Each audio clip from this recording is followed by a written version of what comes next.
going on, What's up, everyone? We are here. Welcome Halloween edition for the YenYorkCity Podcast. First one of October. Let's go! Let's go. This is definitely our favorite time of year. Yay! This is our favorite time of year because, you know, we get all spooky and we do all the things that we like to do, like dress up. And today, you know, I don't know if you guys check out the war paint here we got going on. I tried. Vanaheim They did our does best. They're a way cooler job. amazing than this. with what they do. So yeah, and you guys are gonna love Mike. Okay, Mike is the bass player. We had the drummer Bram, and that was wow. How long ago was that? It was last year. It was last year already, and I here believe we it are. was last year. Oh no, it was earlier this year. It was because I remember it's the it was the comic theme that we had, and I put him on as a comic. It was yes. It was either before or after Ollie, one of the two.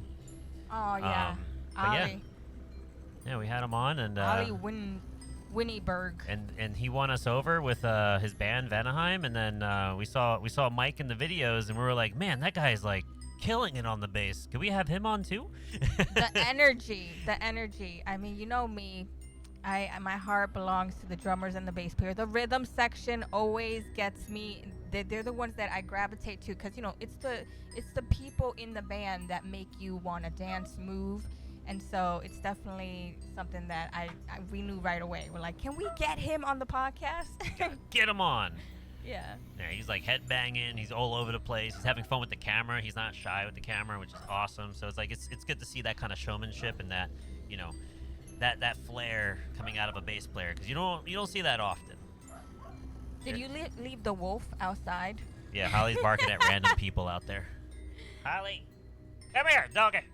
You guys want to see Get over our here. killer wolf that we have here? Hold on, let me go get her. So I see you guys coming in. I see Robbie, Tommy. What's going on? I hope you guys are doing amazing. Robbie, where exactly are you? I know you're overseas too. Tommy's from Detroit. Yeah, so it's gonna be really fun to see who comes in, who has questions. You guys are gonna be able to interact and ask questions, and you know that's why we do this live. So it could be something that you guys can also learn from and interact with the artist. So it's gonna be such a blast. So make sure to share this if you can on Twitter, or you know, share it with your friends, because this is a band that you guys should know. They're touring right now. They're doing festivals. They're doing so much, and of course, always working on new music and promoting new music. And that's why they're on tour. And they're actually really doing amazing out there.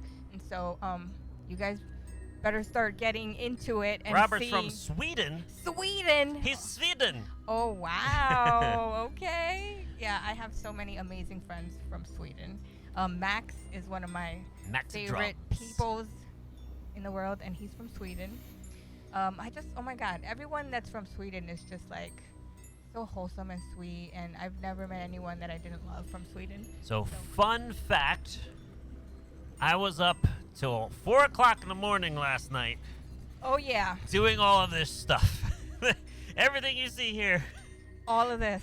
It was fun and not fun at the same time. But he gets himself into it. He loves it. Like I tell him, like, don't go crazy. He's like, you know, I won't. But you know what that means. He will. I get nutty. So he gets really into the whole layouts and making sure that he everything. asked for this. Yes, he did. And you Yeah. already know if he's gonna do something, he does it big. So he loves it, and it's his passion. When it comes out right and it looks good and it's too like the way I envision it to be, I'm happy, right? Like I'm really happy the way this all turned out. The panels, you can see them. They're not split in fours. There's actually 4 things happening on the panels that you can check out. We have like Vanaheim's info here, and then we have the new Sky Museum single that's been out for almost a month now, roughly. Since September. And Yeah. the music video was a month ago. Yeah, the music video, and then we got some new YenYorkCity merch. The apple pumpkin, the pumpkin apple. So check that out. Get your hands on that before we take it off the market at the end of October. It's exclusive. And yeah, of course, follow all the Vanaheim socials. So if you're in town, hey, they might be next to you guys soon in Sweden, because they're touring around there. So make sure to see if you guys could go check them out. Like Robbie, you're in Sweden, so if you want to make a trip, go check them out. They're packed with energy. They're like a folk metal band. They have so many elements, which I love.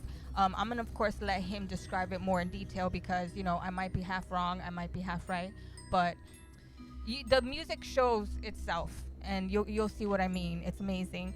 And also October 22nd. October 22nd. What do we have? We have. Look there. Look, it's coming up. Here, give it a second. There it is. We got Johnny Rabb, the drummer of Collective Soul, coming in on the podcast to talk about his experiences throughout his years in and out of Collective Soul. And he's just a legendary drummer, and I'm just so glad that we have the opportunity to get him on and pick his brain a little bit. I think it's amazing that he was at one point the fastest drummer in the world. He had that title until Mike Mangini came stole it from him and dethroned him. And I'm like, wow, I mean, you guys got something to talk about there.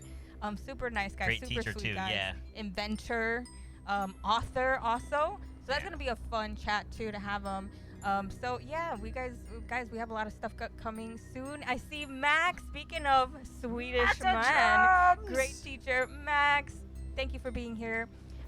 We got, of course, Bram from Vanaheim, the drummer. Wait, Bram's here? No, we had him on the podcast because I met him through Max. Where the hell's Bram? He might be live. If he's still live, we'll go rate him. That's like a given. Yeah. So, guys, without further ado, I think we should meet the mastermind. He's also a sound engineer. He's amazing. You guys are gonna love him. He's super. Let me get this set up here because I gotta. He works so hard on this. Okay, here we go. All right, I'm ready. Are you ready? I'm ready, baby. Are you gonna introduce him? Are you gonna introduce him? You do it. You do it. All right, here we go. Ready? Double mic action. Here we go. Hey, Mike, are you ready for us? Of course I'm ready. I will take that as a yes. Let's do it! Hello everyone, let's have a good time. I'll play a little song for you. The song is called Uitsteengeslagen.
So now I think in this quiet part, it's time for you all to get up your hands and clap.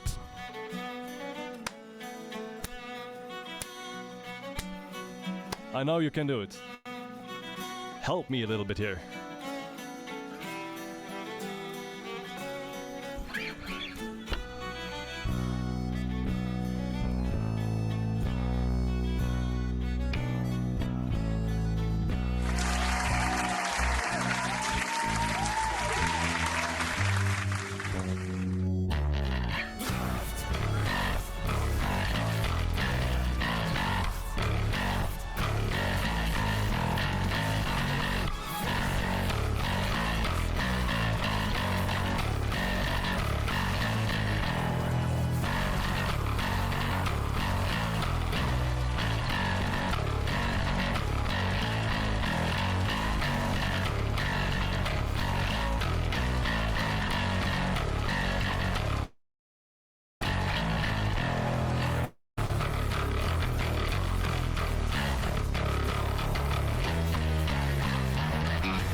And now in the last part, I really want to see you all destroying your whole room because you're moshing so hard.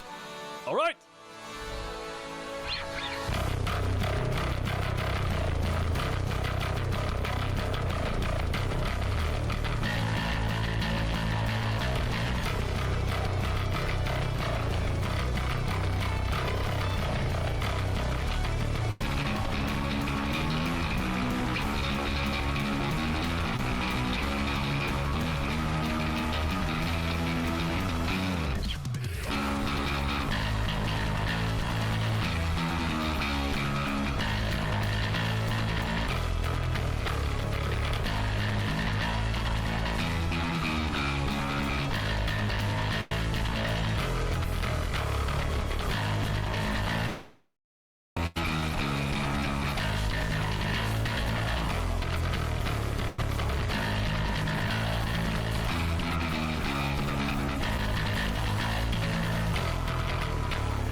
Hello, my friends. This has been Uiteengeslagen from my band Vanaheim. And with this beautiful outro, we will slide into the podcast. Yeah, you did say it was a long song. I was like, don't worry about it. We're used to long songs. We like it. We indulge in the long songs, you know. And it was like not even one of those songs that you're just like, oh, this is how long is this? Because it has so many parts and so many, Yeah, it you know, does. It does. epic parts. So Mike Seidel, guys, from Vanaheim, welcome him in. Give him some love. Yes. Greetings to you all. I hope you're all doing fine and you're having fun already. Yeah, that was amazing. As you guys could see, the music is epic. It shows itself. And how would you describe your sound, the sound of Vanaheim, Mike? The sound of Vanaheim. Well, it's really based in the folk and pagan metal because we have a lot of folk influences in the whole music. But then, if you have this as a bass, or as a basic, you really put like a big load of epicness onto it because we have all the orchestra going on in the background and a lot of stuff. What makes the music epic itself. So yeah, that's how I would describe Vanaheim. Also very dynamic, surprising at times. You really don't know what's coming at you if you hear it for the first time. So yeah. Yeah, it definitely hits you right away because there's so many instruments. How many of you are in the band, and what instruments are the main focus of the band? We are 5 in the band. We have a typical metal band lineup. Besides that, we have only one guitar player. So in total, that's drums, of course, 1 guitar, 1 bass. That's me here. Vocals, and then we have 1 violin. Beautiful. Yes. And then you have the tracks. Then we have the tracks, yeah, but the tracks are not really counted, as a member. Who because makes the tracks they don't eat, they don't drink, they're just there. they eat your energy. That's what it is. They don't need the war the power. So like who makes the synth tracks and all the extra stuff that you have going on in the background that you can't do yet live until you get an actual orchestration. So yeah, what do you think? Who or which band member made it? Were they made by the guitar player, the drummer, the singer, the bass player, the violinist? What do you think? I'm Just thinking a guess. the strings, the violinist. Okay. I mean, makes sense. Jan? I What do know you think? you're a sound engineer also, and Yeah, I yeah. normally put a lot of emphasis that the bass player and the drummer tends to do a lot more than people give them credit for. So I would say either you, That's- Bram. I mean, That's very kind of you. But I have to surprise you all. It's our singer. singer. Zina. Yes, all right, doing more work. Yes. Well, he's actually a keyboard player. Oh, nice. Oh, He's really skilled at the piano, and yeah, he's also very skilled at the vocals. But he started at piano, and that kind of developed out of that. So now he's doing orchestra stuff. That's awesome. Oh, I love that. Yeah, we also love that. I mean, without this specific orchestra sounds, the whole atmosphere, Vanaheim would not be what it is. Oh yeah, for sure. And your parts Yeah. flow seamlessly, like together from going to like the heavier like power metal Yeah. parts into like the folky metal sections. Yeah. Was it difficult to get that transition from like one type of style into another when you first kind Mhm. of like started off? What helped you kind of get through that and understanding how to move from each part? Yeah, first of all, the transitions are always really the hardest part about the whole music because you really have to see, okay, what tools I have to go from this, I don't know, super death metal part into the soft part or into, I don't know, something more uplifting, Then you really have to play with certain keys, We also have key changes in our music and you have to see which key fits, and I don't know, you can use the orchestra also as a transition, for example. But yeah, it's always the hardest part. Did you guys go to school for like music or music theory or anything like that? Some band members do really have a music theory background. I myself, I also went to a school where they were teaching music theory. Zeno at one point also went to the music conservatory. Michael, our guitar player, I know he also has music theory background from music school at one point. So yeah, it's definitely in the band, but it's not really that we're these music theory masters, or it's just. It sounds like it either way. Yeah, I would say. it sounds like it, but mostly it's coming from the feeling. We really feel what is right for our music and what is not. So it's in the soul. Goes baby. into why it's so hard, because sometimes it really takes some time to find the right feelings that the music should transport. So who's Zeno? Zeno's your singer? Yeah. Okay. Zeno's I see him in chat. He's like, blow up the speakers with that bass. Well, I try. And do you guys do you have like nicknames in the band, like stage names or anything like that? Because there's Mike and then there's Michael. Like how do you guys distinguish who's who you're talking to here? Well, we don't really have nicknames. Sometimes when Michael is introducing us, he's okay. I'm Mike, and this is Mike, and then I'm like, okay, dude, no, this is Michael, and I'm Mike. Michael, or yeah. So that's good. Yeah, I get that.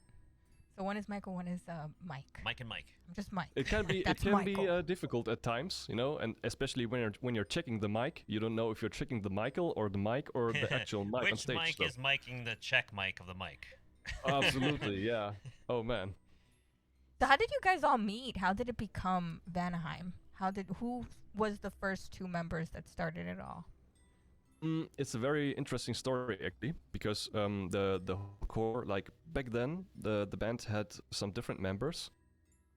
Right in the beginning, they were forming up the band in the Netherlands, of course, because it's a Dutch band.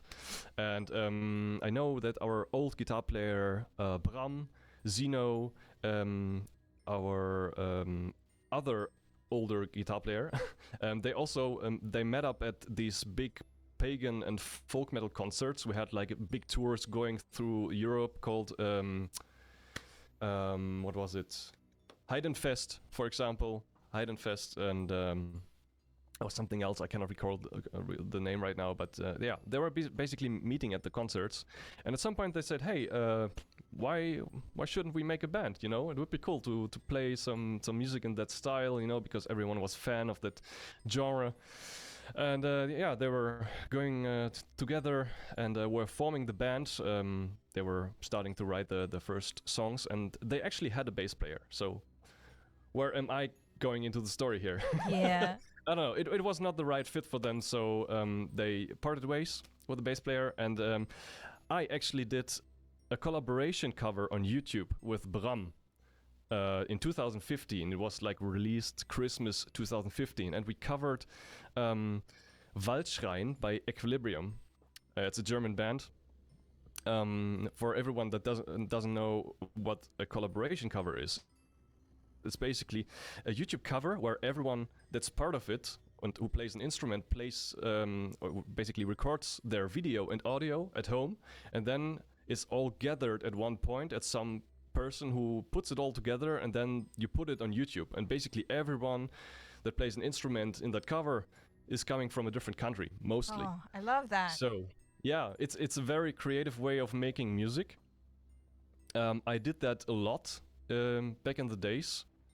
And yeah, at some point I already knew Bram from his YouTube covers. He was doing crazy blasting drum shit, and double bass and stuff. So I knew his videos, and at some point I got a Facebook message from him saying like, "Hey man," and I was like, "Hey, how do I get this honor that you contact me because I know you're from these videos?" Yeah. And he's like, yeah, blah blah blah blah blah. Then we did the cover, and I don't know, 3 months after we did the cover and it was released, he said, "Hey, I'm actually forming up with a few other members a folk metal band, and we want to ask you if you would like to join." And I was like, "What?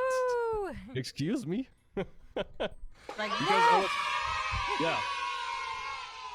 I mean, what's the chance that this is going to happen? I mean, I'm in a different country. I'm from Germany, they're from the Netherlands. Like, how does it even work with rehearsals and stuff? So Right. Actually, I was already for quite some time looking for a folk metal band or a pagan metal band in my area, but here it's not really a popular style of music. So yeah, I couldn't find a lot of people that were interested in doing that. So I thought, hey, why not? Let's just try it. Let's try it out and see how it works. So we started actually writing songs over internet or via the internet, and we actually had our first ever gig like 1 or 2 days after I drove to the Netherlands for the first time. It's kind of crazy because I drove to the Netherlands. I met Bram for real for the first time, and then we had like 1 day of rehearsal. Can I get and your the next day autograph we on my had our bass? first show. Mm-hmm. Yeah, it's really crazy. I love So that. how long is that drive for you? The drive, usually we meet up at Bram's place, and for me that takes 4 hours of driving. I mean, Wow. if you look into America, 4 hours is probably nothing. That's something. here in Europe, everything is more packed, more close together, and yeah. Well, it's 4 hours. I drive that pretty often during the last years because we have a lot of gigs coming up always. So yeah. Definitely need to practice into that. So you don't mind Definitely, the driving. Well, it's gorgeous over there. So I it's got some like, nice scenic routes. yeah, it's like you're driving Well- through a painting. Well, yeah. If you see it like that, absolutely. And you put on some nice music in your car, and then you just drive, because the drive to there is actually not complicated. I drive the highway and it's basically just straight all the time, for 4 hours, and then you just put on some nice music and make a stop here and there, and then hey, I'm already there. That was fast, because you're just listening to music, and yeah. I guess it's It's easy. equivalent to like we're in the city, so New York State is really big. So the city, the main city, everybody thinks of New York and they think New York City, right? But if you Yeah. go out to the outskirts and you want to go to like the countryside, like where we have like everything you can think of, like waterfalls, hiking trails, but it's 5 hours away. Mountains. Yeah, mountains, farms, and no one thinks about that. I'm like, yeah, we have that too, but you have to drive really far.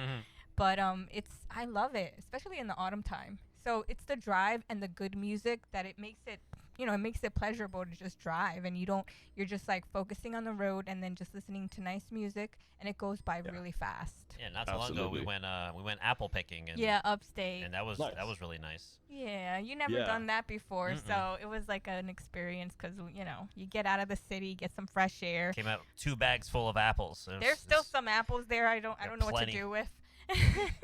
Oh, they're lasting for pretty long if you store them right. So Yeah. Yeah, keep them for Christmas and make some nice Christmas apples. Or cider. Yeah.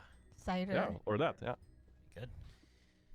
So, what's the bass that you're rocking now? What I know I've seen you did some posts on some on a bass company that you're working with. Mm-hmm. Yeah, well, I'm actually not working yet with that company. Okay. Maybe that's stuff for the future. It's just, I'm a massive fan of Warwick basses. I have been playing them like already since basically I started. Like for 1 year, I really played a beginner bass. These beginner sets, they have like a small amp in there and a guitar, so it's very easy to buy that to just try it out. But then 1 year after, I decided, okay, that's something I really want to go into, and I really like playing bass. So I got a Warwick bass, and basically since then I play Warwick basses. So They sound and look really nice. Yeah. absolutely, I love how they look, and even more, I love how they sound. They have a really distinct sound and a very special sound to me. I will explain later why, but first I will show you the bass that I use as my main bass for Vanaheim. Okay. Yeah, show us.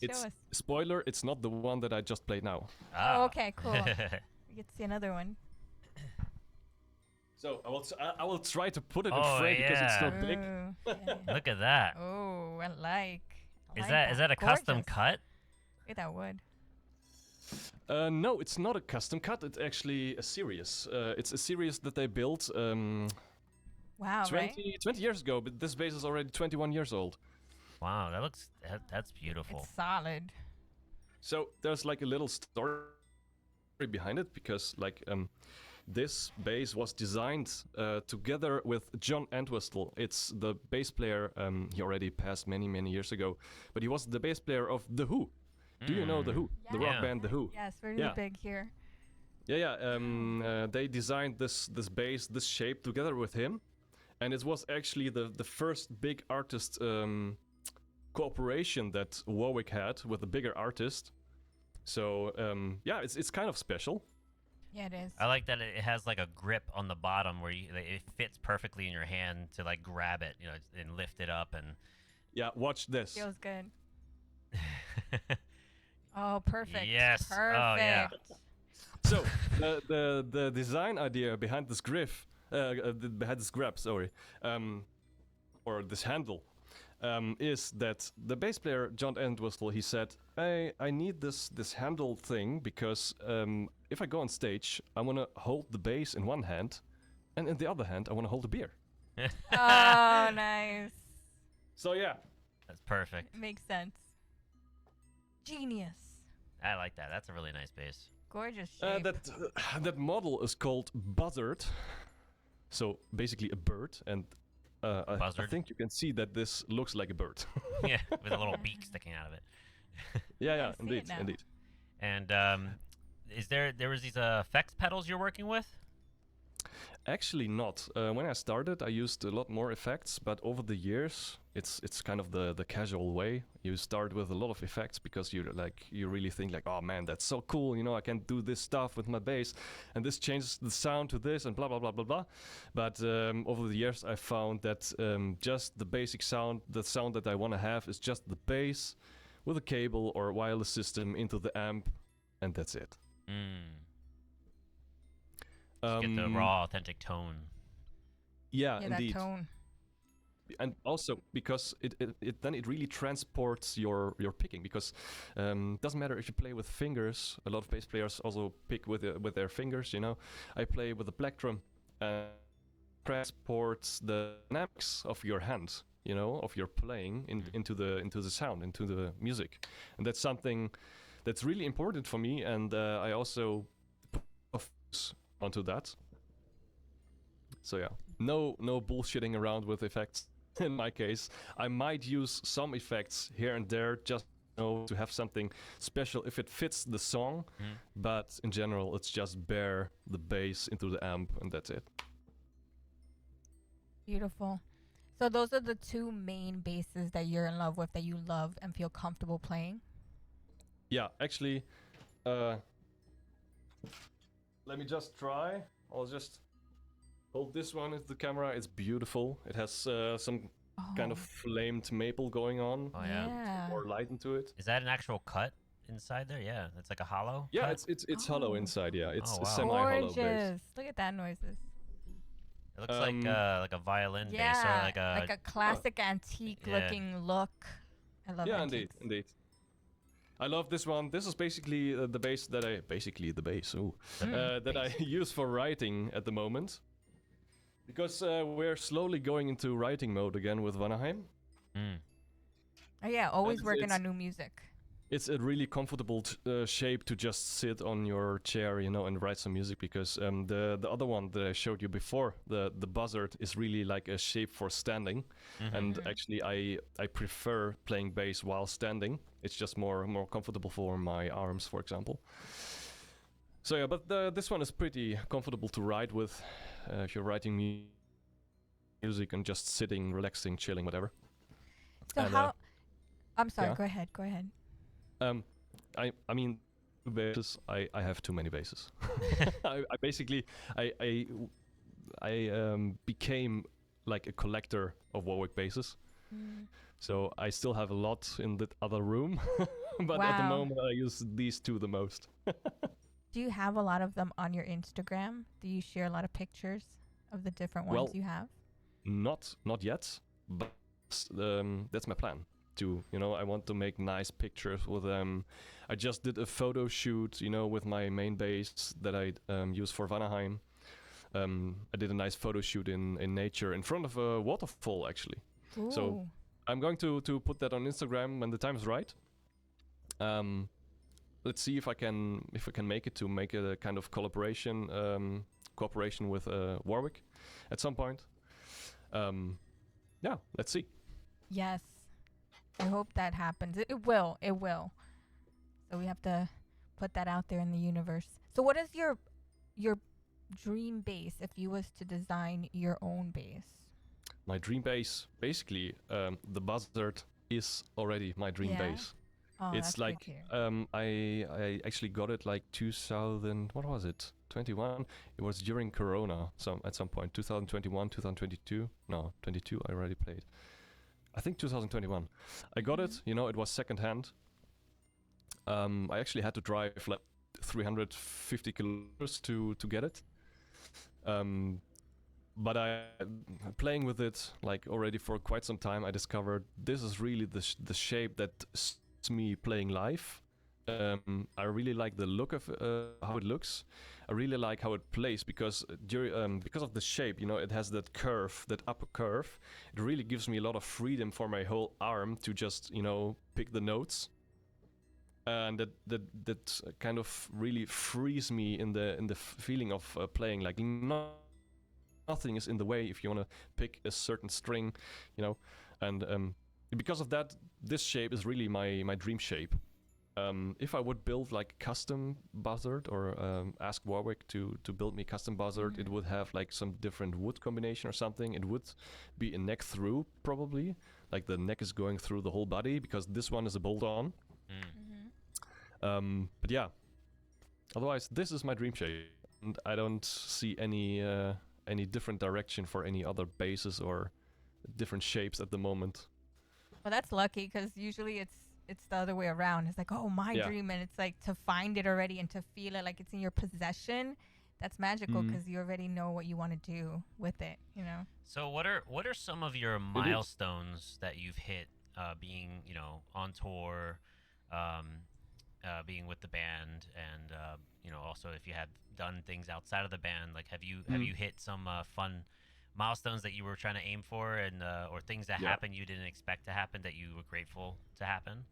Yeah, absolutely. First of all, like for me personally, it's a big Yeah. milestone to be in a folk metal band, because I told you I was looking for one already for quite some time back then when I didn't met Vanaheim yet.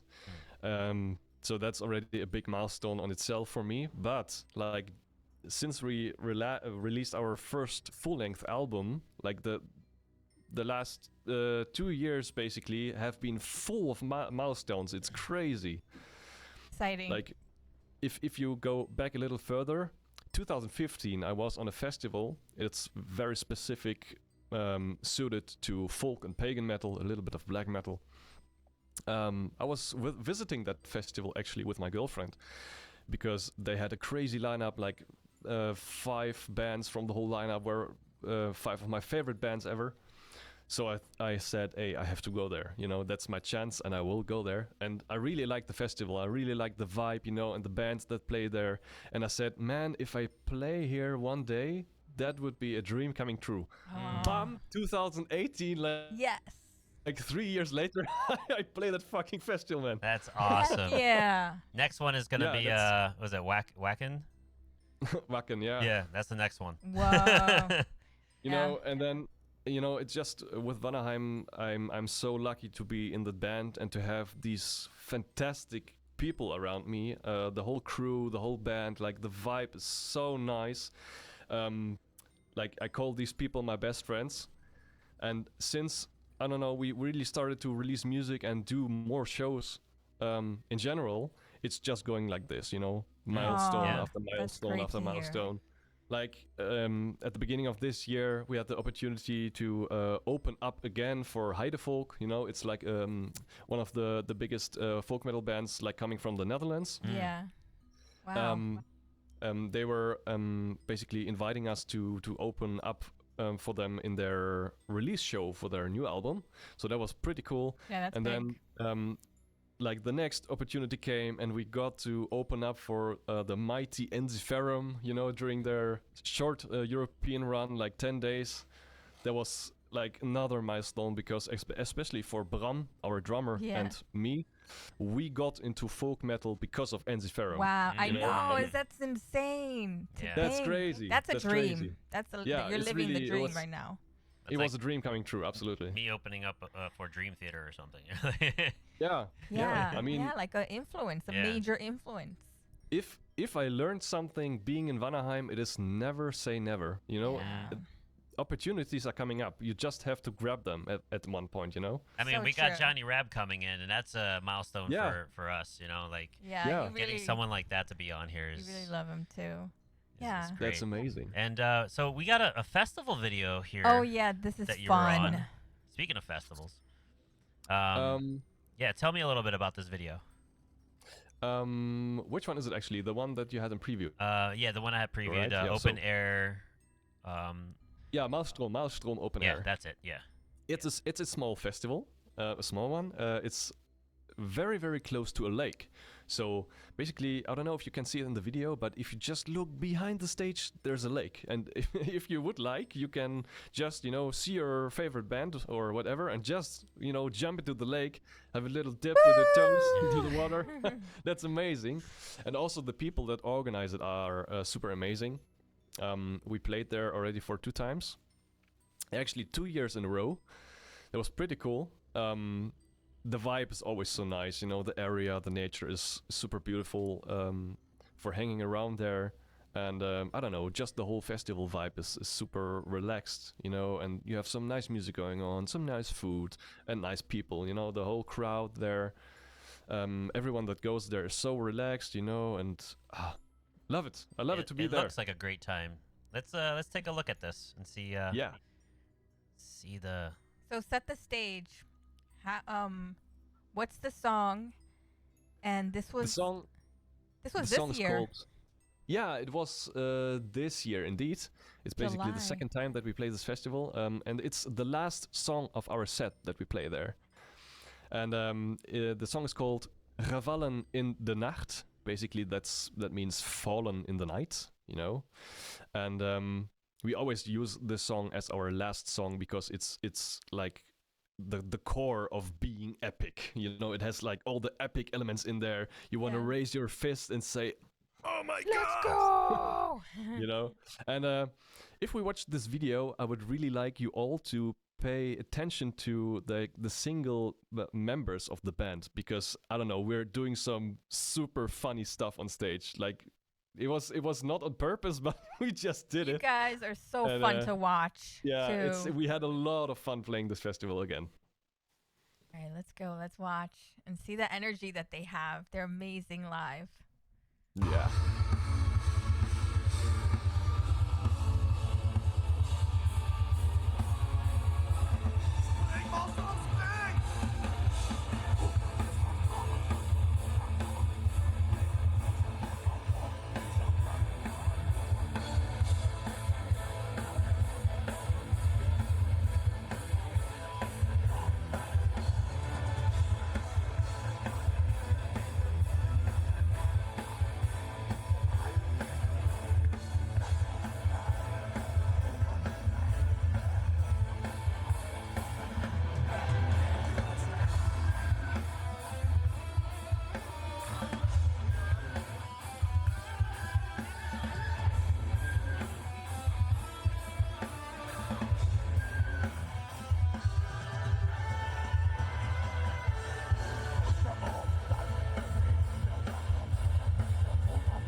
much for having us again. This was And awesome. if you really liked us, Yeah. come and meet us in the merchandise escalator to Thank support you. us in our musical career.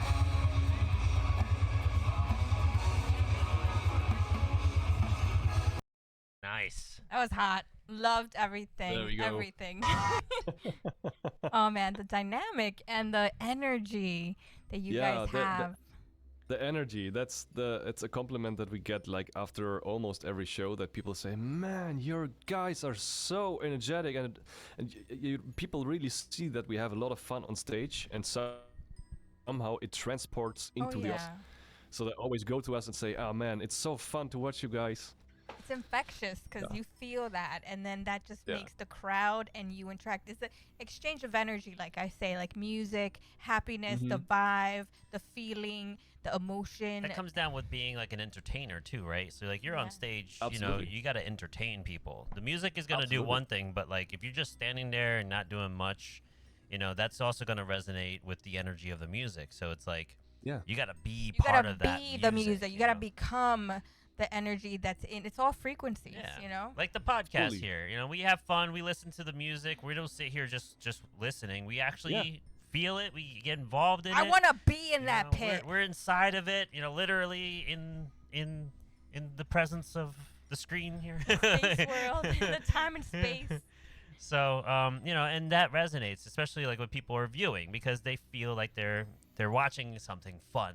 They're being entertained, and Yeah. with that, like, do The you guys? chemistry, they have so much chemistry. Yeah, like, do you guys practice that off tour or off shows? Like, you do this at practice so that you get some understanding of what you want to do on stage, as far as, I feel it's natural for or them. is it just something you just do? What is it? Well, it's not that far off. Like we don't practice that, or the things that we do on stage. That's also why I think it's so much fun to be in Vanaheim, because if we play live, things just happen, and you don't know what happens during the show. It just happens, and then you go with the flow and you go with what happens. So we don't really practice that. Here and there, we have some ideas, what we want to realize on stage. For the future, also we want to make like a bigger show, get more show elements into the whole concert. But I don't know, what you see there on stage is really just Spur of the moment. Magic, chemistry. Yeah, chemistry, and this is the result of playing many gigs. If we play many shows, this is what you get. Yeah, you guys are really comfortable with one another. Like, Yeah. how to interact and where you're going. You're not smacking each other in the head with your bass headstock. Like, you have a good awareness of your environment, and you work the stage really well. So, kudos to you and your band. That's awesome. Thank you so much. Oh. That's really, really awesome to hear. And you have some new gigs coming. You have tell us about that, the upcoming performances that you guys have going on. I think it was the October 13th is your next one, or is there one before that? Oh, I think my internet is gone. Oh, no! No! He's freeze framed. He has frozen in time. Okay, we must entertain them while he gets it back. Let's entertain him. Hey, Oh, he's alright, back. that was fast. Don't panic. back. It's okay. I hope it stays like that. Okay. I got tell you about the stuff that's coming up. Yes, please. Actually, next week we have 2 shows in the Netherlands. We have like this kind of concert series that we're doing, like an own little event thing. It's called Heidennachten. Of course, it's in the whole theme of the whole pagan and folk, metal theme. So we have this coming up. Actually, the first show that we do on a Friday is probably going to be sold out. So that's pretty awesome. It's Really awesome. It's actually in the venue where we played our first ever gig in. Wow. Full circle. That's indeed that's super amazing. So we have these 2 shows, and then we do actually a headline show in the UK at the beginning of December. This is really awesome. Wow. And then we just announced it last Friday. we will do a headline tour in Germany actually next year Woo! in April and May. So this is going to be April, May, guys. write it in your agenda. April, May, Germany, Vanaheim. Here we go. Let's go. This will be very exciting because we have never done like a headline tour. I mean, It's happening. It's small venues still because, of course, we're not the biggest band yet. But it's very exciting, you know, because you really feel that if you do a headline tour, everything is depending on you, you know. Yeah. You still have we still have support acts, but you are basically the main attraction, and we will do everything possible to make this headline tour like the biggest, the best show, the best gig that we've ever done. Because, I mean, you always give like 120 or 200% on stage, you know? You always want to entertain the crowd, you always want to give your best.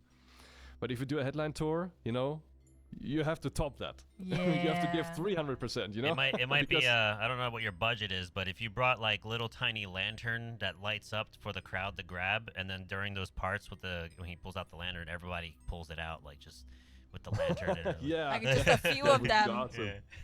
Yeah, that would be awesome. So let's see what happens next year if we actually manage to sell some venues out.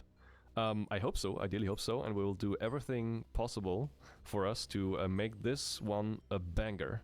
It will be. You'll do great. Like, so what I'm wondering is like, who's managing the shows? Like, who's booking them for you? You work with an agency, or How did you get these shows? you have a manager? Well, we're basically doing it still 50-50 because since November last year, we have a booking agency based in Germany. This booking agency called No Cut Entertainment, they're also responsible for this tour, for the headline tour that we're doing next year.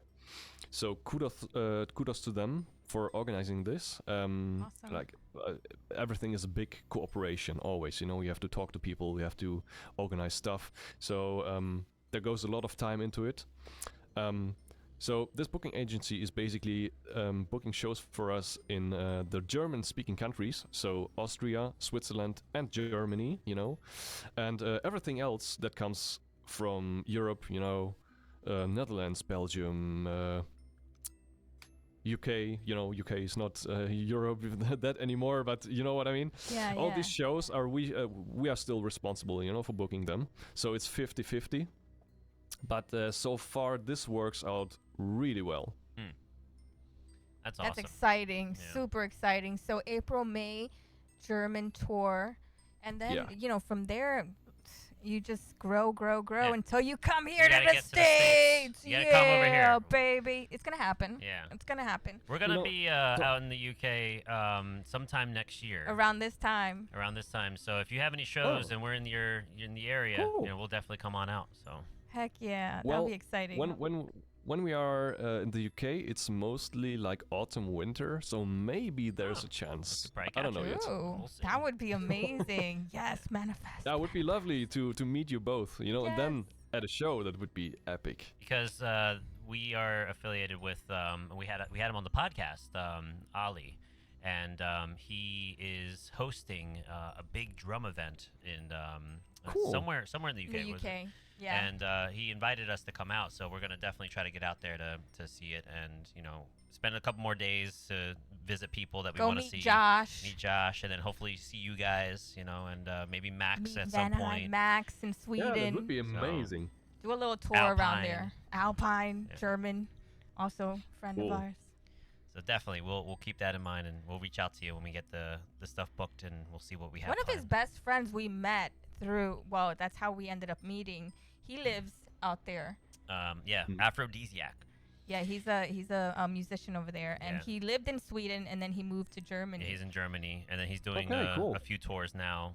His stuff is very like funky, like funk rock, grunge type of music, and he has a giant afro.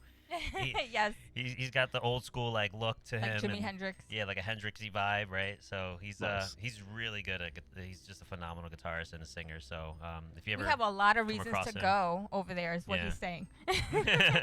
So it'll be I fun. agree. You should definitely come here. Oh, for sure, we will. We will. So that's going to be in April and May, but you have the shows coming up this month, a few of them, right? So tell us about that one. So if anybody could go see you guys, they could go check you out. Well, the two dates that I mentioned, they're actually in Tilburg in the Netherlands, and the other Dutch show is in Ede.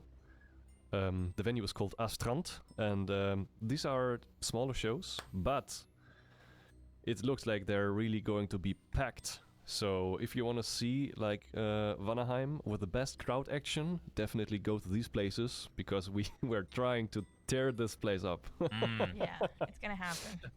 And then later this month we actually also play in Belgium at a festival, which name I cannot pronounce because my French is terrible. It's like us trying to pronounce I already German forgot how to names say that word that you that you tried just to- said. I was like, I'm not gonna try to attempt it now. What was it? What was the? I don't actually. I think. Well, let me pull it up on my phone real quick.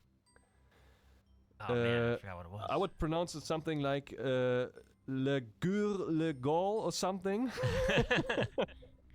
It I doesn't have sound bad. It doesn't no sound that idea. bad. We got to get my French buddy to come over here and show us how it's Your done. bass player Yeah. is from He's France. from France. Yeah. I will just try to hold it into the camera, and hopefully somebody can read it if it's not mirrored. There it is. There it is. That place. Yeah, it's that place. La Gur de Gaulle. I don't know. I'm sorry. I'm sorry for my. for my Gargle some terrible water. Gargle some water. You'll get close. Oh Yeah. man. So this is coming up. These will be the last shows for this year, which is kind of sad, but also kind of good, because we do need time to write new music. Ooh. And we're slowly getting into that, because at some point we will need a new album. Yeah, Yeah. your last And, album was released when? The last album was released in February 2022, so last year. Okay. So are You you know, getting into like a routine where you release an album one year, then do a tour the second year, and the third year you do another album? Is it like every other year you're trying to? It would be optimal to get into that kind of schedule, but for us it's really hard because we're still, still a young band, so we're not really that experienced in having this kind of schedule in writing, touring. But we're trying our best, and the other difficulty that we have is that our music usually takes a lot of time to write, because there's so much into the music, like Yeah. there are so many Right. layers, A lot of and production. then what we mentioned, the transitions, everything has to be right to give the Vanaheim feeling, and we're basically constantly working on that to get everything right, and for example, writing new songs. We started already gathering ideas, or to get into the writing mode already a few months ago.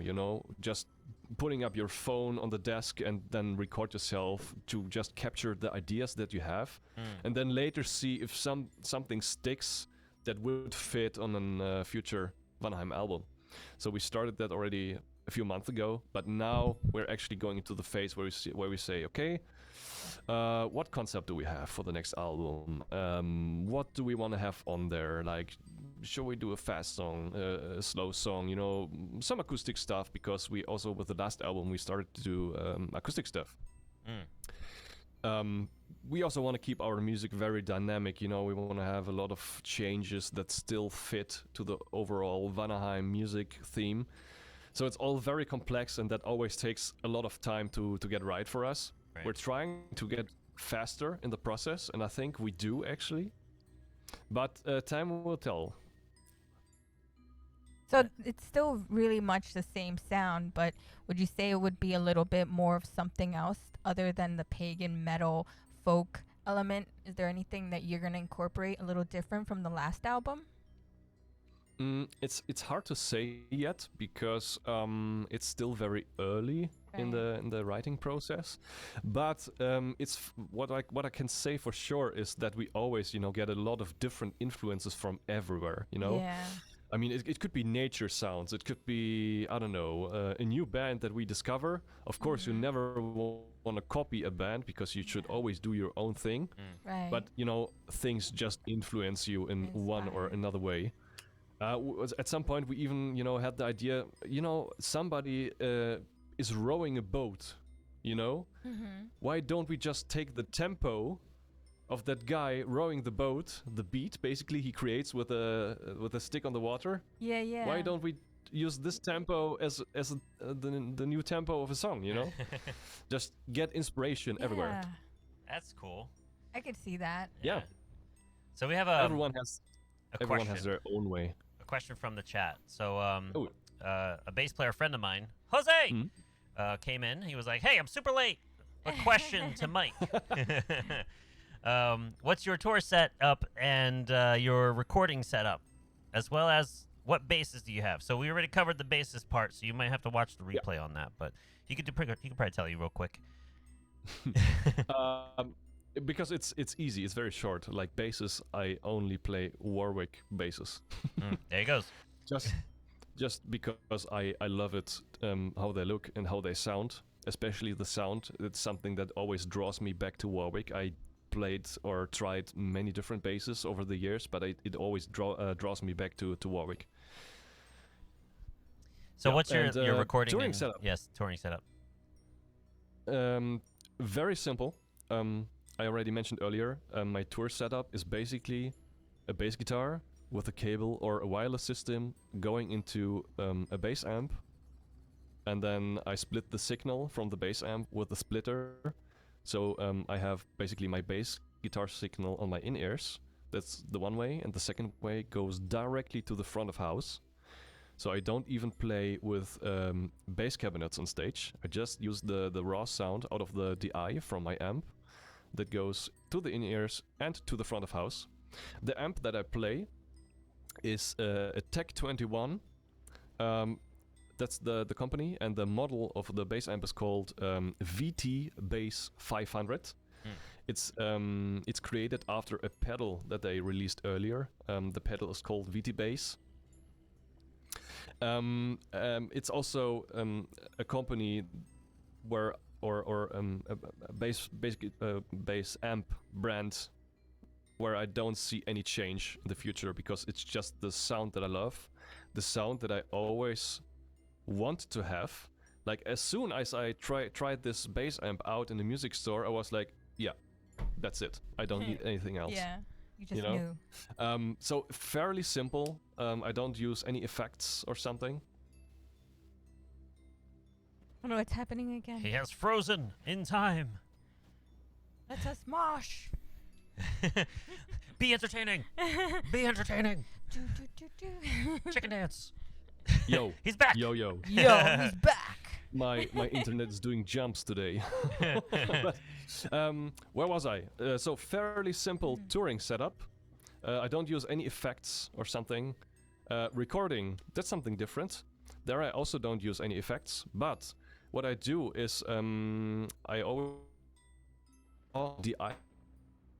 I'm very much into reamping later, so you can worry about the sound that you're gonna have on the album. You can worry about that later, so just record your raw DI signal, and then when I go to the actual sound that I want to have on the album, I always record with microphones in front. I'm not a super big fan of IR thing, and What are you not a big fan of? I think we had a The little. IR. It's IR, like sorry. it's like in plug-in amplifiers. Yeah. Indeed. Like, I'm not a super big fan of the whole plug-in digital stuff. Yeah. It's super handy for certain purposes, Like but the rawness. like at the moment I don't like the sound. Still, it's something. That is It warm. gives me it gives me still something that I don't like, something Yeah. artificial. Well, you like it's- what you it's- like, and that's the sound that you want to Indeed. achieve, Yeah, and which is so amazing. what I do for recording is I put up two microphones in front of my bass cabinet. One is a Shure Beta 52, and the other one is a Shure Beta 57, and then I mix these two microphones together in the mix, and that creates basically my bass sound, because the one microphone really captures the low frequencies very well, and the other one, the Beta 57, it really captures the mids. And in my bass sound, I always have a lot of mids. They're really important for me to cut through the mix and to stick out at some point. So this is basically the best combination of both worlds for me. And I had this recording set up already since YouTube covers, and I still use it today. So this really creates the sound that I want to have, and this creates the sound that I want to display myself to other people. You mentioned your YouTube. Are you going to be adding more YouTube content? It's at some point I wanted to, but it's really, really hard to find the time, actually. Because over the last years we have been so busy with the whole Vanaheim stuff that doesn't leave me a lot of time to do anything else, actually. But you did mention you wanted to do some backstage lives on your Instagram. That would be fun to see. Sure. I mean, it's always cool stuff. You know, I love these videos where bands just show what they use. You know, what equipment do they use, or I don't know, some backstage stuff, some studio stuff. You know, I always love to go into that and I don't know, discover interesting things actually, and try to understand how they get into their sound, how they create the sound that they have as a band. You know, it's super interesting for me, especially since I'm also a sound engineer. You know. Yeah, that tell us about really that. Goes hand in hand. You're a sound engineer. So do you do a lot of it for the band itself too, or in other people? Yes, like next to other stuff. Like my main priority is Vanaheim, and of course I also need to work at some point, because Vanaheim is not a band that gives me a sustainable income. I hear you. Not yet. It'll work. Not yet. It will. That's what we're working on, right? Yeah, indeed. And then in my free time, from time to time, I choose to mix like a record for a band. If they approach me and I have the time and everything works out, then we do an album together. And then I'm supposed to do the sound, the mixing and mastering actually. So yeah, they come to me, they say, hey, we like what you did here or there on this album. Could you imagine doing our stuff? And then I will listen to it. And you know, if you don't have a lot of time left next to work and being in Vanaheim, you're really picky, you know, and you only want to do the stuff that you really like. So mostly when I mix something, it's folk metal or it's pagan metal or it's in some way related. So I really want to try to just do the stuff that also is a lot of fun for me, of course, you know. When I mix the music, I don't want to say, oh man, today I'm gonna spend like 3 hours again on this music, which I don't like. That you don't resonate or feel or believe in yourself. Yeah, indeed. Yeah. So do you do Vanaheim stuff, or do you send it off to another like engineer or in mastering? The first ever EP that we released, it's called The House Spirit. I mixed this one and mastered this one. The newest album was mixed by Joost van den Broek. He's also the producer of Epica. You know, he did stuff for Powerwolf. He did stuff for Blind Guardian recently. Yeah, so he's that's really big names. Yeah. He mixed our latest record called, and it was mastered by Mika Jussila from Finland. Like he's also a big name. Like we chose him because he mixed like 80% of our favorite records. Wow. You know, like another milestone, I'm sure. Yeah, another milestone. Indeed, there we go. Like he mastered, you know, Enziferum, Moonsorrow, Nightwish, like you know, that's huge. all the big names. Yeah. And now he also did Vanaheim. So congratulations! Add that to his list. Yes. Proud and happy about that. The latest album, En Verloren Verhaal, that we did has 2 CDs. You know, it is a digipack with 2 CDs. One is the metal version, and the other one is the orchestral version, which basically displays only the orchestra that's going on in the background. of the whole music, and there are no guitars, no bass guitar, no drums, some vocals here and there, but it's mainly the orchestra. And this orchestral version I also mixed.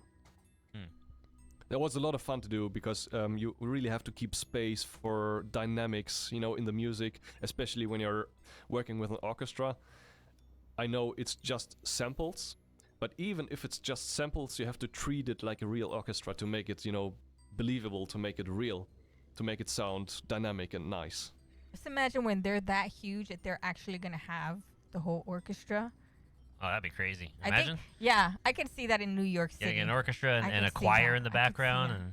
that. And That would definitely be another milestone. It's going to happen. It's going to happen. I was one of my older bands. Like we had a lot of like string stuff and like choir things. We were very like into the progressive rock music, progressive metal, and we thought about like what if we just hired like go to like a school, like a high school that has like an orchestra or like or like a It's a choir very good set, idea. and then just be like, hey, look, like we got this project, but we'd love to see if you guys would want to be a part of that, just to assist us on this one show, and we'll shout out your school and see how this works out. And, you might have something going on there. This is a very good idea. I mean, getting like a real well-known orchestra that plays movie soundtracks is really expensive. Oh yeah. So if you can go this other way in, I don't know. Sponsors. Sponsors would be one way, or you just go to like a smaller band, a smaller orchestra, Or like a college. They're mainly doing it for fun, maybe, and then they would be excited to make a project like that. It's a very good idea. There you I go. think Write it in your books. Maybe somebody's someone going to reach out. I feel like there's somebody. That's why they're touring and doing all this, because someone's going to hear and they're going to be like, holy shit, this band is going to be huge. And then that's it. It skyrockets. And then you realize, like, this is it. Like, we're getting the whole production. Because we've seen it with bands where they're smaller and then they blow up, like, in a year's span. So, I mean, best example is, for me personally, is Nightwish. Yeah. They started, as a small band doing only acoustic stuff, and then it developed from there, going bigger. At some point, they recorded with a real orchestra. I'm still waiting for Nightwish to play live with a real orchestra. Yeah, that would So be that's still something I want to see. yeah. But maybe at some point, who knows? And I don't know. Maybe that's the case for us too. I don't know where this band will go in the future. So I hope this will happen at some point. That would be amazing. Yeah, spreading the word and just seeing like who's listening, and then you'll never know who's really paying attention and reach out, because that's the way it happens sometimes, And I feel Absolutely. like that's what usually happens, and I feel that you guys have the dynamic, the power, the energy, the music, everything that it takes to go Thank all you the so way. much. That's a big compliment. Yeah, you guys are a solid group. and 100%. I'm glad that we got the opportunity to have a conversation with you and Bram, and maybe we can even get your singer on, and maybe the whole band at I would once. love Like, that. I would love Yeah. that, even if At it's one just for a time- little while. we could Yeah, probably at schedule one something when we're point. out there and get everyone together and do like a live Oh podcast. yeah, alive. That would be yeah, that would be be great. awesome. incredible. Incredible. That I mean, would be. We have milestones too. yes, that's one of our milestones. Going to Europe and meeting bands and seeing the whole Make them vibe happen. there. Yes, it's all about. That's what So it's all about. we got about like 30 minutes left of the cast here. If anyone in chat has any questions whatsoever, feel free to throw it in there. We'll have Mike answer as much as he can. If Absolutely. there's Shoot any rapid fire questions you want to ask, babe, what's your favorite pizza? Shoot me Like, questions. um, My favorite pizza. Oh my god. Difficult. Do you difficult. guys eat a lot of what's the main dish over there? Over here everybody thinks of us like pizza and all that stuff, bagels. But we have everything. We have everything here. So what is your favorite dinner to eat? If you had, something to eat in front of you, that's your favorite dish. you can only eat one thing for the rest of your life. What would it be? Oh boy. God. Oh my god. Do you have a favorite cuisine other than like German food, or what's your favorite? It's very difficult because Germany is also a country of many cultures. Yeah. Like we are like if you go to restaurants or something, we have everything Greek, Italian. It's really a mixed culture nowadays.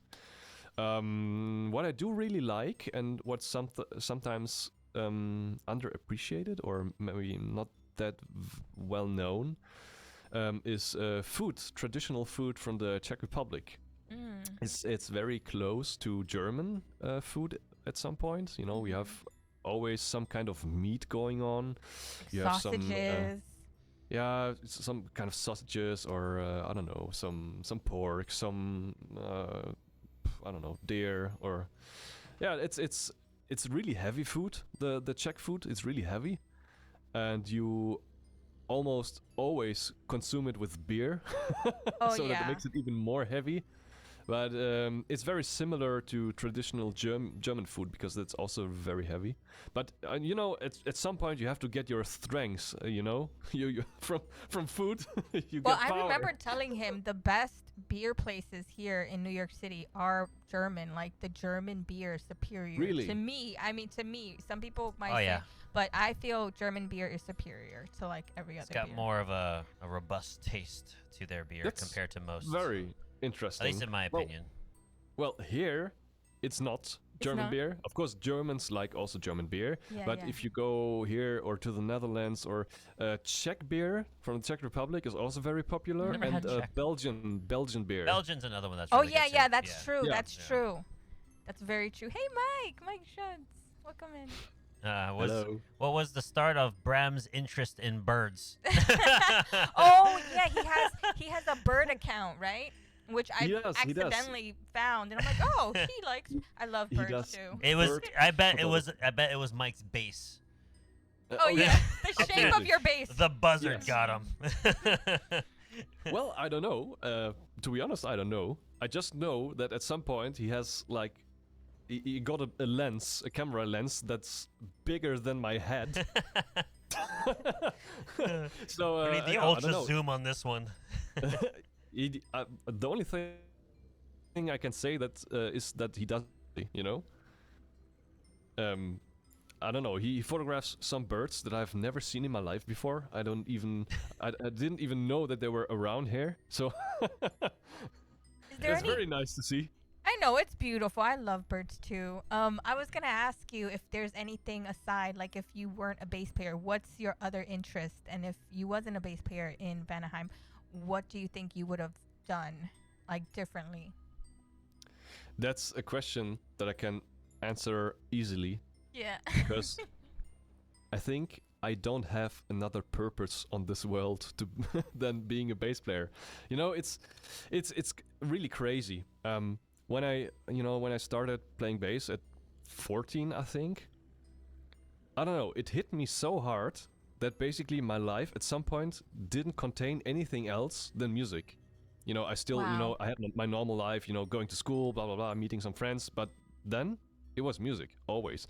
Just listening to music, playing music, or at some points I had 3 bands, keeping myself busy. I don't know. I'm not doing anything, like I'm not doing sports. I'm not going out or I don't know, drinking with friends or something. I go to concerts. I do my own music.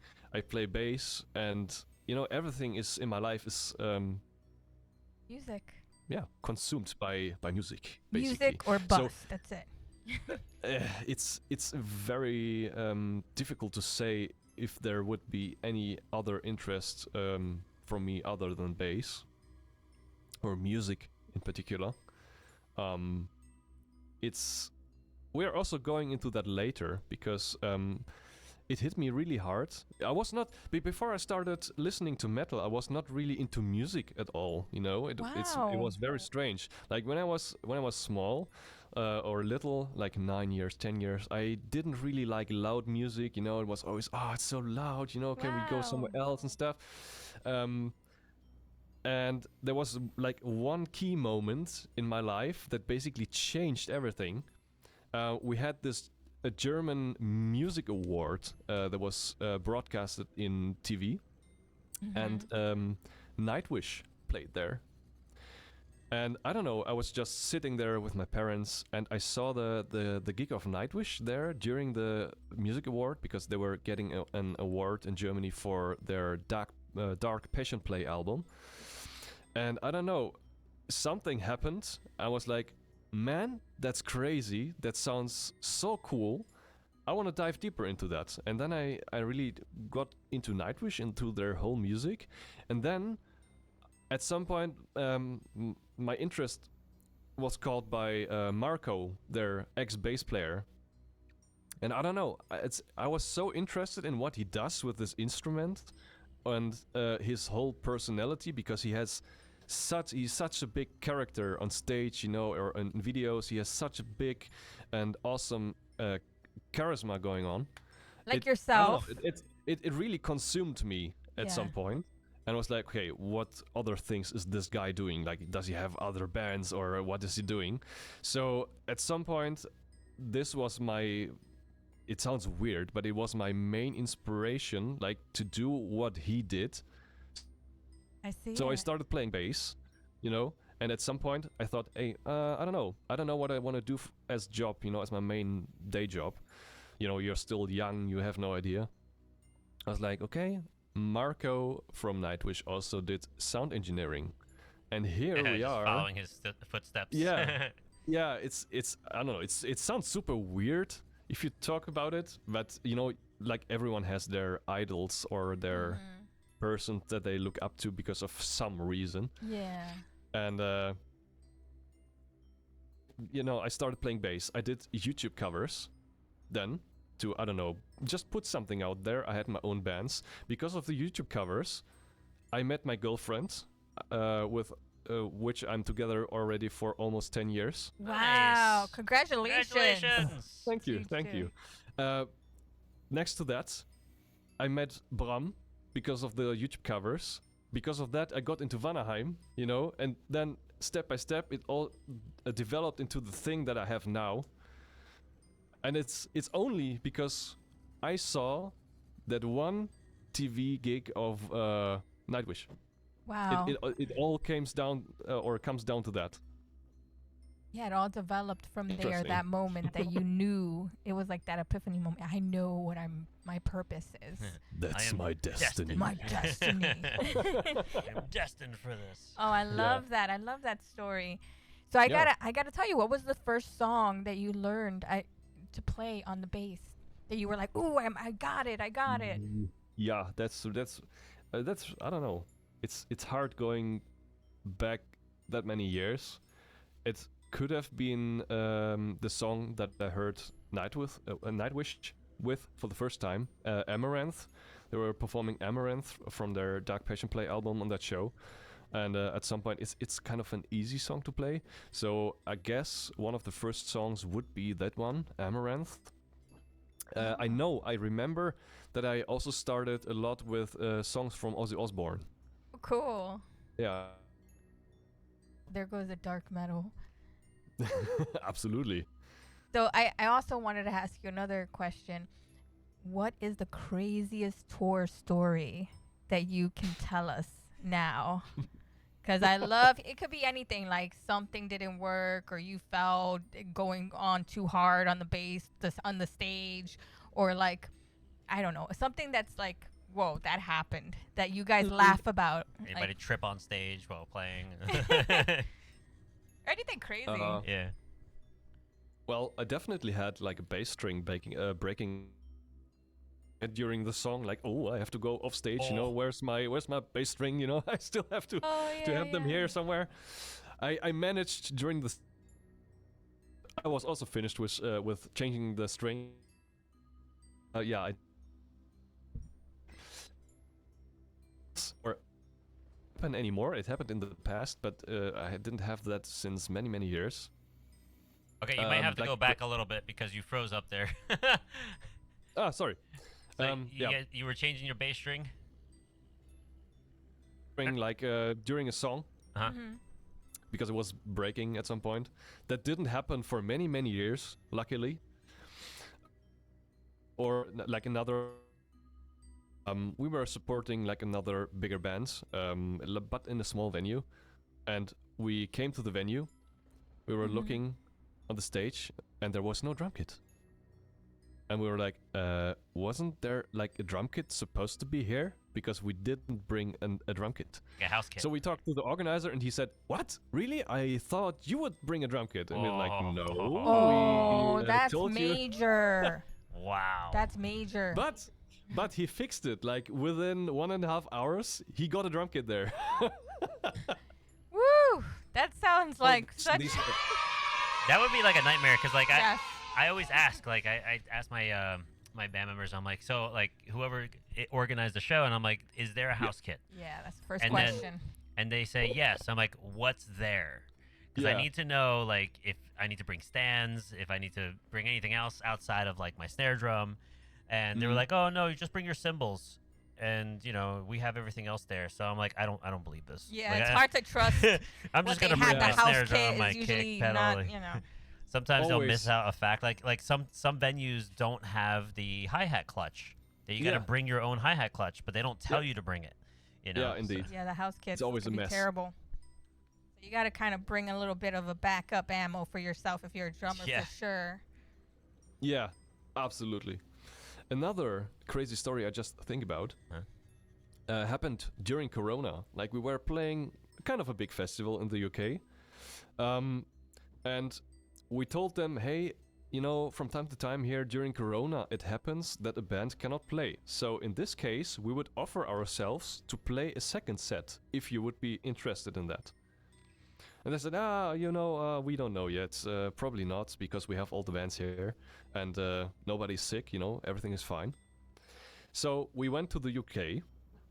You know, the drive from our drummer's place is like 8 to 10 hours. So we got Wow. there.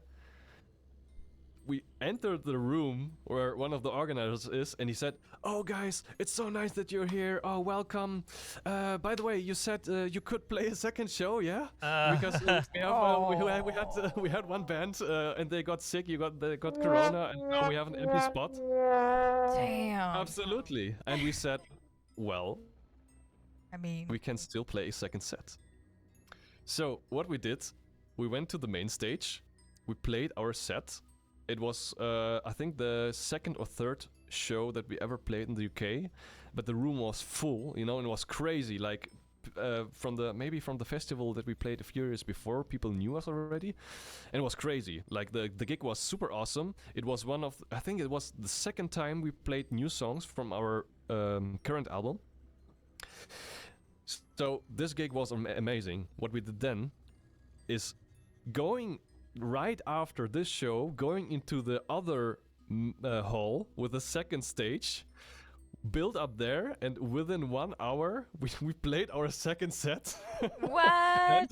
And it was amazing because like all the people that were there for our first gig in the bigger hall, they all went immediately to the second stage, you know, and crammed in all. They crammed themselves all in this smaller room, and we were just sound checking for our second set, and people were already, you know, partying and. Guys, chill. It's just our sound check. You know. Wow. That's awesome, And- though. That's super awesome. I was super grateful. They wanted more. Yeah, and the worst thing, I mean, this is all super good, but the worst thing about it is we didn't eat anything for the whole day. So you guys were probably drained. Yeah, like- we were drained, you know. Yeah. We went to the festival and we said, okay, where's the food? Yeah, actually, we don't have any food here. Oh. You would have to go outside, like there's an Asian restaurant. We're like, we don't have time for that. Shit. So we just played 2 sets, you know, and at the second show, I really felt like, okay, if I really headbang really hard, I'm going to faint. You know, so I kept it easy, but still it was an amazing show. And then the second show to that Asian ate small.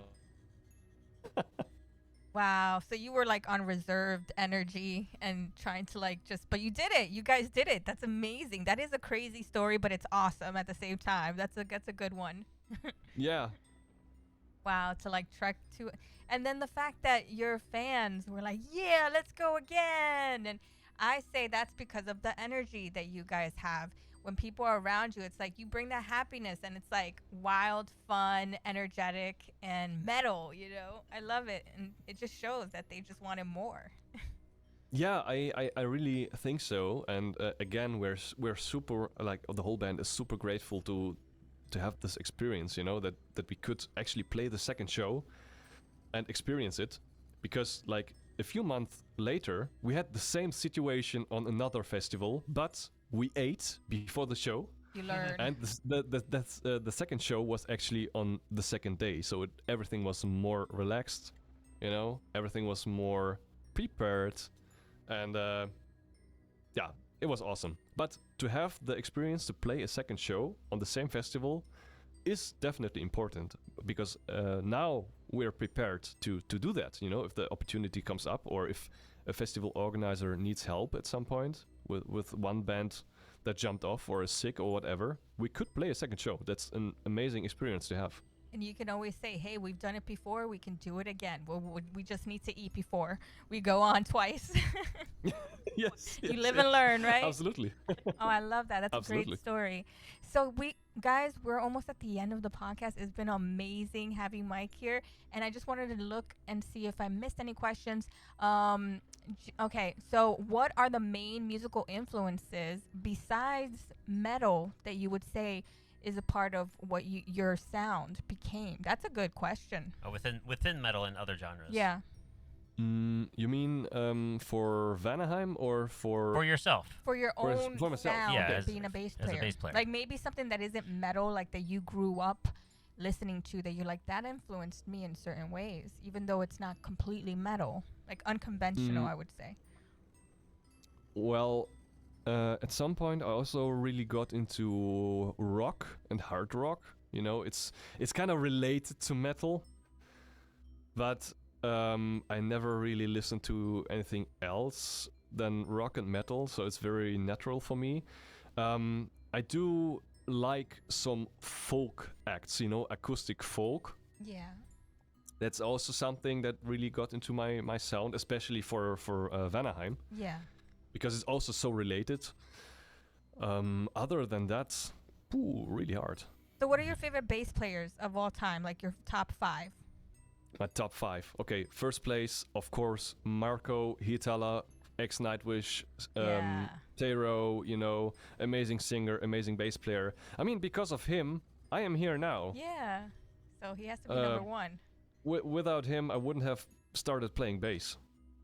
Then, second place, Rex Brown, Pantera. Oh, nice. Amazing bass player. When you go really deep and analyze what he played, in Pantera, it's really hard to play that and to kind of, I don't know, get into the feeling that he put into the whole recording, into the whole live show, the bass lines that he played. Everything was so, I don't know, it was just matching to Dimebag, and Dimebag his sound, Dimebag his playing style. Yeah, so Rex Brown. Oh yeah, that's a great one. One of my absolute favorite bands is also Moon Sorrow. I don't know if you ever heard about them. They're a Finnish band, doing also pagan metal, black metal, kind of a mixture with a lot of folk melodies still. Their singer, their frontman, Ville, he is also like a big inspiration for me. Like on the latest album they have from 2016, I think, it's called Jumalten Aika. Finnish. He has some crazy bass lines on that record, which are some of my favorite bass lines ever. It's so creative, it's so fitting to the music, still standing out, making it really recognizable that it's bass guitar. So it would be Marco, Rex Brown, Ville from Moon Sorrow. I don't know, Sami from Enziferum, definitely. Yeah, for sure, he also had an influence on me. When you watch him playing live, it's crazy. Like, he does some improvising, during the songs, between the songs, sometimes even a little bass solo here and there. Crazy dude, awesome to have met him, during the tour. And a fifth one, that's really hard. I don't know. Count. I would let it for these four. Okay. Okay. We'll let those brew. Those are solid bass players, all of them. Absolutely. Awesome list. Okay, so then I'll let you guys in chat decide if there's one more question that you would like to ask. And then I'll close up with the last question that I always ask everyone. Hola. So what is... Okay, this might be easy. Did you send them the form where you... I sent him the Okay. form. Hopefully he read the whole thing. So this It's could be on very there. easy or very hard, or it could just be like, okay, we're gonna do this and we're gonna do it fast, because when you don't think about it too much, it just comes out of your heart and boom, boom, boom, you already know. So what are the 12 songs of the soundtrack of your life? Your life. So what My would life. what would include it? It could be your favorite song growing up when you were going with your dad or your mom somewhere. It could be anything, like the first song that you learned on bass, like you were talking about earlier. Yeah. To the ones that you play now with Vanaheim. But 12 songs that really, Or a song that, got you and your girlfriend together, for Yeah. the first time. yeah, like anything that is impactful in the soundtrack of your life that defines you. 12 songs. Go. I am prepared. Yes. Woo! The first song that I was, of course, we already talked about it, but Amaranth from Nightwish, definitely. Nightwish is one of my favorite bands of all time. I always, since I listen to metal, I also listen to Nightwish. So definitely that song, especially because it's a song I got to know Nightwish with. Yeah. Secondly, I also mentioned already Ozzy Osbourne. Back in the day when I started playing bass guitar, I played a lot of Ozzy Osbourne and also got into his music. So I was thinking about it. Like one song that I still remember I listened to a lot was "Gets Me Through." It's not a very old song, kind of the mid era of Ozzy Osbourne, around 2000 or something. And because of Ozzy Osbourne, I got to know, at least from music videos, got to know Zakk Wylde. What? He's a guitar player, but still a big inspiration for me. And of course, his main band, Black Label Society, goes into that. Yes. A band I also saw live, a band that I always listened to back in the day, combined with Ozzy Osbourne. So one song would be Suicide Messiah from their Mafia album. Amazing record. Then, tying the knot again with Nightwish, the second band of Marco Hitala, called Tero. I listened to that band so often, like all the albums. I still have all the albums on CD back in the CD shelf there. And the first song that I heard from Tero was Crows Fly Back. It's a super dark song just the with a title. heavy bass line, It's super cool to listen to because the bass is really standing out there, also in the verses and stuff. So, amazing song, amazing bass player, amazing band. Going from there to the song that drew me into folk metal, hearing Enziferum for the first time, getting it on a USB stick from a friend, and he said, "Hey, check this out, this is super cool." I was like, "Hey, what's that? That's something I never heard before." And naming one song would be from the first Enziferum album. When this album was released, I was still very young. Probably I was just born, or I was one. I don't know. But one song from the first album that really caught me and drew me into folk metal was "Token of Time," a song they also always play live. Was amazing to hear that on the tour where we supported them. From Enziferum going into Moonsorrow, like one of my also absolute favorite bands ever. They have pretty long songs, and one song is about 12 minutes, I think. It's called Jumalten Kaupunki. It's a very uplifting song, Sounds kind cute. of power metalish, but still has the folk and pagan elements, with screaming vocals and stuff. Very, very melodic, and it has this epic feeling that we always try to transport with Vanaheim as well. Yeah. So, Moonsorrow. Nice. And talking about folk metal and pagan metal, I cannot go and leave this podcast without talking about Fintroll. Do you guys know Fintroll? I think we've heard him once before. I think Bram might have mentioned him once. Yeah, could be. Then Yeah. Also a big inspiration for him. Yeah. So Fintroll, and first of all, when I listen to, I don't know, you have these YouTube recommended videos, and back in the day, you know, it was, I don't know if they still had autoplay or not. Anyway, there was a music video from Fintroll coming up, and it was like, I don't like this music. You know, years later, I'm partying hard to this music, and I love it. And one album I absolutely loved, played all the time, was Blodswept. Blodswept, also talking now about the song Blodswept, because it's the starter song of the album. Amazing song. And the band that everyone knows is tied, to metal is, of course, Metallica. Oh yeah. Yeah. Yes, everyone knows Metallica. When I started listening to metal, I didn't like Metallica as well. There was one specific song that drew me into Metallica, and it's special because it's an instrumental song. From the Death Magnetic album, they have one instrumental song called Suicide and Redemption. And this one, I don't know, I really liked listening to it because it's also kind of a long song, and if you can really play it on repeat, you know, if you do something else, I don't know, cleaning your room or doing your homework, whatever. I just had this song on repeat because it was instrumental. You don't have to pay a lot of attention to lyrics or stuff. Yeah, I feel And that. then it went further, and I actually ended up liking Metallica and seeing them a lot with my brother, actually, my older brother. So this is definitely one song that belongs on this list. Yeah. Then I talked about this band already, but I have to mention it again. Moonsorrow, having incredible long songs, and one song is 30 minutes. What? Kind of like it's like a Dream Theater song. Okay. We gotta put that on.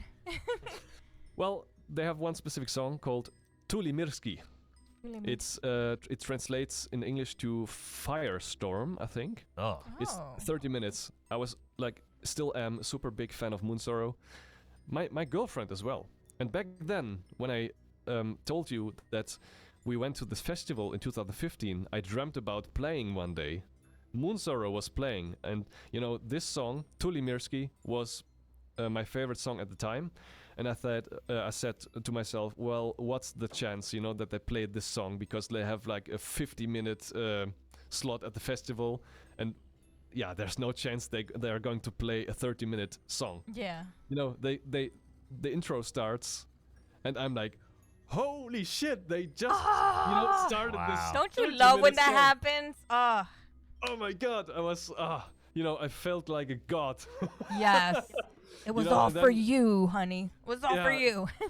First, this is like a memory that I hold very dear to me. Being the first row at the festival, watching Moonsorrow with my girlfriend, next to me, and then they playing this song. I was like, oh my god, what's the chance that this is going to happen, Oh, I love that. That's amazing. Tuli Mirski from Moonsorrow. Then I talked about that I was also, or still am, into rock and hard rock. One band that sticks out specifically is Tracer. It's a band, they kind of stopped now. A few years back, they had a theme album all around, Mexico and stuff. So they have an album called El Pistolero. And from this album also comes the song with the same name, El Pistolero. And I have to put this on the list because I watched this band so many times live with my brother. I think we saw them 6 or 7 times within 4 or 5 years. Whoa, big fan then. Yeah, it's actually sad that they stopped. I still hope that they come back at one point because it's an amazing band to see live. They also have this, this special live energy, putting up a real rock show, and it really, it really draws you. Yeah. Going from here to song number 11. Wow. 2 more. Second to last song. Pantera. And especially the song I'm Broken. I talked about Rex Brown, being one big inspiration for me. And my older brother actually showed me Pantera. And when I saw the music video to I'm Broken, I was like, oh my god, what's that? They have so much energy, even in the music video. Holy shit. So this is something, I knowing that song, I checked out more of that band, and then I discovered like what an amazing craftsmanship they actually did, with their music, and how popular they have become with just releasing the hardest, the most brutal music that I could think of. Definitely belongs on this list. And the last song is a band that probably nobody knows that's in here or in the podcast. It's a German band called Cryptic Forest. It's a band existing out of members of the band Finsterforst. It's basically a second project of them. And they have released 2 albums. The second one is very special to me because, first of all, it's a melodic black metal band. I was not into black metal at all during that time. And this album, I don't know, it opened up another world for me because I really like this album. Even though it was black metal, it was very melodic, so this drew me. But going from this album, it's called Istir, same as the song Istir, of black metal for me. And now I'm really liking black metal, but only specific bands. I'm not into this whole Norwegian true black metal stuff. I do like black metal bands that have more, experimental stuff in their music. Very melodic. I don't like the whole, tremolo through the whole song, tremolo picking, like vacuum cleaner. Yeah. I don't like that. I do like black metal bands that have a lot of melody in there, that have, some too. riffs here and there, some groovy stuff. So, I will end this list with this song, Istir, from perfect Cryptic list. Forest, because Nice. it opened up another world for me.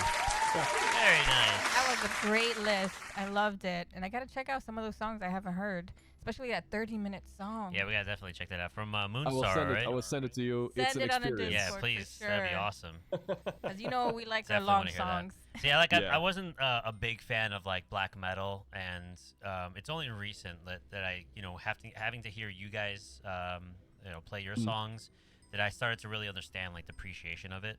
And I like your style, like the way you guys are approaching Very unique. black metal in that sense, with like the folk mixture and giving it some it's- sort of progressiveness to it. Yeah. So that I agree. Like I really like that kind of black metal approach. With the strings, for with me. everything. Yeah. Same for me. Absolutely.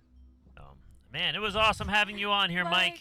Oh, it was so I much fun. appreciate being here. Thank you so much for having me. It was a lot of fun talking to you both. It was so much fun, Mike. Do you have a song that you want to take us out on? Yeah. Absolutely. If you would like, I can play another song. It will not be a 30-minute song. Actually, I didn't decide yet which song I will play, but I will probably play the song Reuzenspraak, which is the song of our music video of our current album. Very This one nice. I want to play, and I want to guide you out of the podcast with. I want to kick you out basically with this song. Oh, man. Grabbing my bass guitar here, Oh, that's beautiful. checking if it's still in tune. So, ladies and gentlemen, this is Mike. Correct me if I'm saying this wrong. Seidel? Mike Seidel is Seidel. the very Seidel. Oh, it's like a Z Seidel, almost. the very Seidel. German way to pronounce it. Seidel. Mike Seidel. Mike Seidel From Vanaheim. from Vanaheim. You could, that's a joke that we had in the band for some short amount of time. You could also say, I don't know, make me Italian. Then it's Mike Seidelini. Seideli? Yeah. Seidelini. Seidelini? Seidelino, Seidelino, Seidelino. Yeah, just having some fun, But yeah, actually, it's pronounced Seidel. To Seidel. be honest, I don't care how you pronounce it. I like if you call me Mike. That's all you need to know. Mike Vanaheim. Mike Vanaheim. There That's it is. So everyone, make sure you're following Mike on his socials at Mike Vanaheim on Instagram, and follow his band Vanaheim all over. Do Command Vanaheim to get all the links. It should be popping up in the chat. I haven't seen the the timers go off. But I just want to double check here. But there is commands for it. And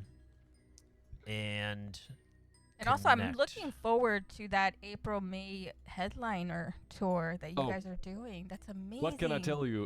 It will be so exciting for us. We don't know what to expect, but having There it this is. chance is amazing, and we are so much looking forward to play this goddamn headliner tour. Woo! First one ever.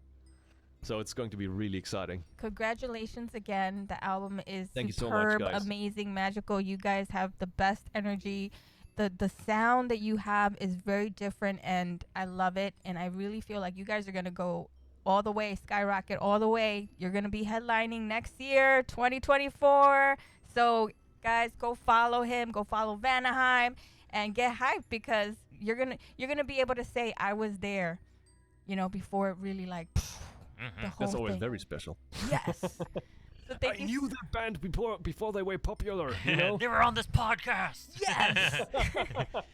So be sure to check out our single for our band Sky Museum called Splinter. It's been out for about a month now. We have a music video out as well, and we got some new merch. So make sure you get some merch before it gets taken off the market at the end of the month. And don't miss October 22nd. We have Johnny Reb on the podcast. Johnny Rab. That's gonna be fun too. Oh, So, man. so yeah. Awesome. So thank you again, Mike. So many best wishes for the the upcoming shows that you guys are gonna be doing in October. It's gonna be fun, and I hope you guys have just everything that you wish for, that you manifest, will be yours. Remember.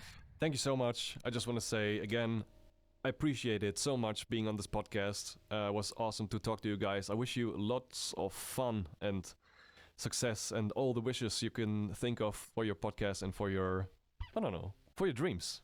Make all your the dreams come endeavors. true. Thank you, Yes. Mike. Thank you so Isn't much. that a Mike. nice way to end the podcast? Make your Yes. dreams come true. Make the dreams come true. Right. Alrighty. Hey, it was super fun. It was super fun. So tell us the song, and the night with the next song, which is Reuzenspraak. Rosensprach by Vanaheim, guys. Go check it out. Kicking you out now with Reuzenspraak. Let's go. Let's go. Let's do it, and stay for the raid, guys.